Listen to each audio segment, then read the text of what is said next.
Choncho, when you are a man, sometimes you carry around a big folding knife in your pocket. It's for fun.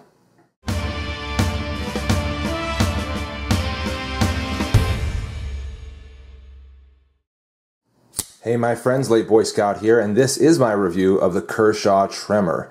A big, heavy, folding knife for you to carry around, but not just for fun. And I'll address that as the review progresses. First, let's talk about this knife and when it came out. It was 2011, if I'm not mistaken, so it's been out for a little bit. And there's a pretty good reason why I haven't picked this up sooner and reviewed it sooner.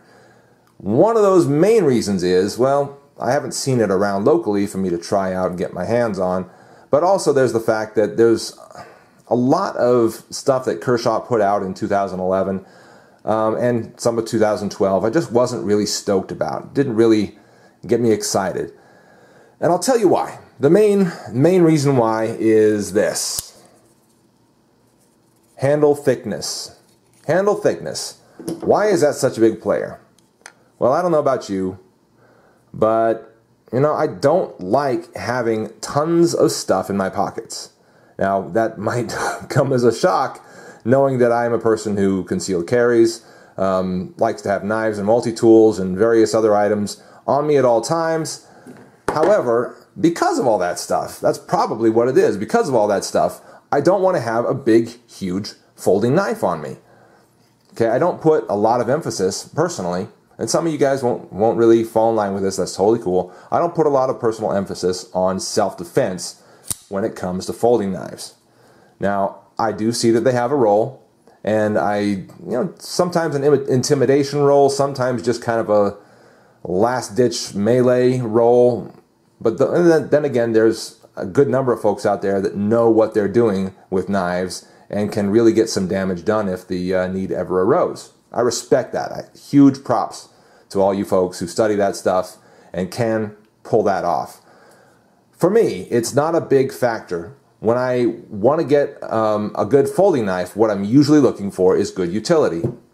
It's nice if I can get something that's got a lot of reach. Here's the Bird Cara 2.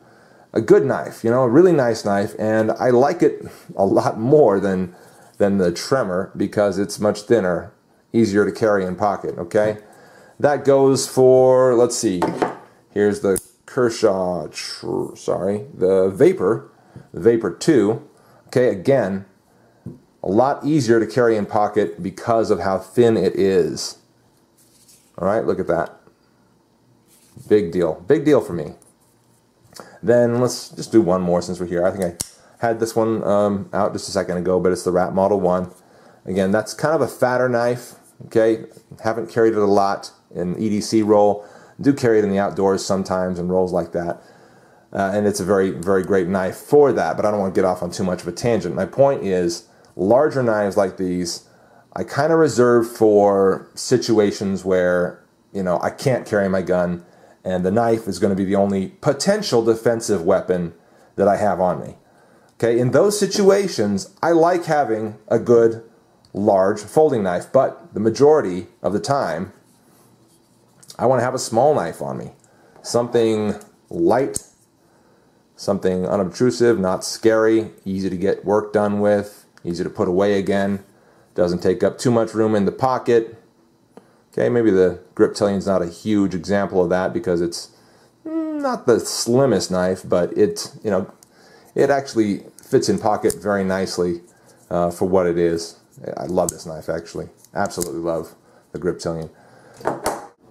Blade steel is the ever-popular 8CR13 MOV, an inexpensive Chinese steel that takes a wicked edge, holds it adequately long, especially if you rarely use this knife, and if you put it into the tactical roll, that's exactly what you'll do with it. G10 handle scales, medium grippiness, you know, enough to get good utility work done. I suppose some tactical work done. I don't know. I might like some more grippiness on that for the dedicated tactical roll. The pocket clip comes adequately deep into pocket. Yeah, adequately deep. So that folks don't know that you got a huge knife in there, and that can be a good benefit. And it's nice and long, so it's going to retain this knife for you in pocket very well, and it's also good and tight. The lockup on this specimen is perfect, no front to back, no side to side play. Again, the pocket clip is reversible from tip up to tip down, and not the other way around though, sorry. And a nice good lanyard hole. That's a fairly large one actually. Not super large. I mean, you can't fit doubled up paracord through that, but you can fit some cord through that. One reason I stayed away from a lot of the recent Kershaw releases, because they all got these big fat handles on them, you know, they just kind of, they all got to have speed safe, and for whatever the reason, they just don't feel like designing them slim. I don't know, there's a whole slew of them, like half dozen, maybe a dozen knives they came out with around 2011, late or early 2012, that I just was not into. And the Tremor was one of those initially. Then I got my hands on it. And it was also, it happened to be on clearance at Cabela's. And that was pretty much the reason why I picked it up. Picked it up for a good 20, 25 bucks, something like that. If you can find this knife, whether it's be serrated, you know, the part serrated or the non-serrated version of it, for that price, a price close to that, I highly recommend you get this, because this is one of those knives that can be your last-ditch melee defensive blade.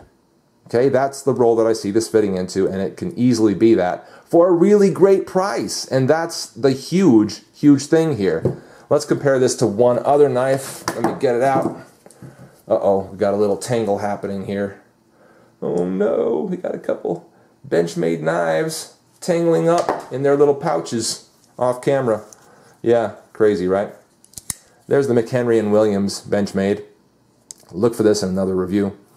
This is also one of those kind of knives. Fits into that role, you know, the last-ditch melee, you know, getting your self-defense on no matter what kind of knife. That's what this is. And again, I don't like carrying huge knives like these, generally speaking. But if I know I'm going into a situation where knives are not restricted, but guns are totally restricted, it's nice to be able to have a couple options in this neighborhood, in this size range. Okay, but back to price. This one is well over $100. This one you could maybe pick up for 25 to 30 bucks. Okay, now that's pretty huge, especially considering a lot of the other factors that I'm going to go into here. Let's talk about some of those factors, like the slashability, the ergonomics, and so forth. Well, clearly, just looking at it, that nice curved handle, okay, and this big sort of, what do you call that? Not a thumb ramp, but sort of a thumb detent, something like that. Place for your thumb, grabbing a hold of this thing, and you've got kind of a forward thrust knife already, even with your hand sort of square like that, the knife is already forward thrust. Do you see what I'm saying? Whereas with this, not quite as much, okay? Even if I'm just holding it like so, my hand is square, it's still forward thrust. Okay, so this is, you know, it's an ideal getting your defense on knife. That's its role. That's exactly what it's built for. Ergonomics wise, I really like it. Weight, you know, like 6 ounces or something. Again, one of those reasons why I don't like carrying big, heavy knives. But you might want to do it. You might want to do it if you can't carry anything else. The blade shape has a slight recurve to it. Comes in a little bit right there. Okay, so it's got a huge, beautiful belly right there, and a slight recurve to it. Now that belly and that nice fine point are going to get some excellent piercing and slashing done should the need arise. Now, can you do some everyday slashing and piercing, you know, of packages and boxes with this knife? Sure, yeah, of course you can. And if you're one of those guys who doesn't mind carrying a 6-ounce knife, why not have something this large, right? Okay, sure. If you spend all day cutting open boxes and doing work like that, it might make a lot of sense actually to have a nice spring-assisted knife like this. Of course, that also comes into play for self-defense, I think, the spring-assisted thing. It's nice to have something like the McHenry & Williams with a nice axis lock that you can just kind of grab and flick out. That works really well too. Or, you know, using the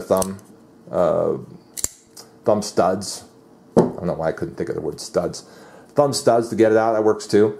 I like the fact that they didn't put thumb studs on this, by the way. Yeah, it's only a flipper design, which turns into a really cool choil. Again, retaining your fingers very well. No traction, no traction, no traction, tiny bit of traction, just for closing. So, good tactical knife, good getting your defense on kind of knife. Even in the closed position, you've got a little bit of a way to wrap your thumb up around there and kapow. Yeah. Okay, so there's a lot of great reasons why you ought to think about the Kershaw Tremor. It's a big, heavy, folding knife, and it's not just for fun, after all. I'm the Late Boy Scout, and that's my review of that knife. We'll see y'all later.